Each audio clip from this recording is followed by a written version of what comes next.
एक जंगल में एक चूहा, कौवा, हिरण और एक कछुआ रहते थे। चारों बहुत अच्छे मित्र थे। एक दिन हिरण के न लौटने पर चूहा, कौवा और कछुआ को बड़ी चिंता हुई और वो उसे ढूंढने के लिए निकल पड़े। ढूंढते ढूंढते उन्होंने देखा कि हिरण शिकारी के जाल में फंसा हुआ है। चूहे ने तुरंत अपने दांतों से जाल को काट दिया और हिरण आजाद हो गया। लेकिन इसी बीच शिकारी वहां आ पहुंचा। शिकारी को देखकर चूहा बिल में घुस गया, कौवा उड़कर पेड़ पर बैठ गया और हिरण जंगल में भाग गया।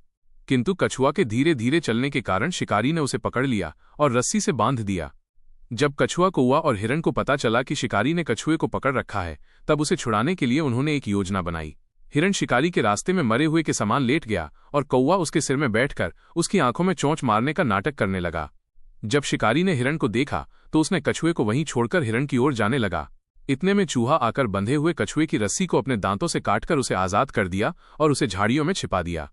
इसके बाद कौवा और हिरण भी अचानक उठकर जंगल में भाग गए। फिर चारों मित्र खुशी खुशी जंगल में रहने लगे। इस प्रकार समझदारी और सूझबूझ से उन्होंने एक दूसरे की जान बचाई। सीख: सच्चे मित्र वही होते हैं जो अपनी समझ और सूझबूझ से संकट में साथ निभाते हैं।